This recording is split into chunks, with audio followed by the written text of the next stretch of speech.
আগে আমি উঠলাম, তারপরে উঠলে যেলাম পায়খানা, মুখ টুখ ধুলাম, তারপরে চান করলাম, তারপরে 11টা বাজলো, তারপরে স্কুল গেলাম, তারপর স্কুলে যেয়ে দেখলাম বন্ধ স্কুল, তারপর খেলাধুলা করলাম বন্ধুদের সঙ্গে, তারপরে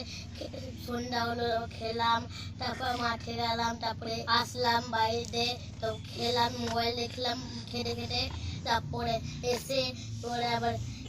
ঘুমালাম, ঘুমানোর সময় খেলাম, আবার ঘুমিয়ে এলাম। আর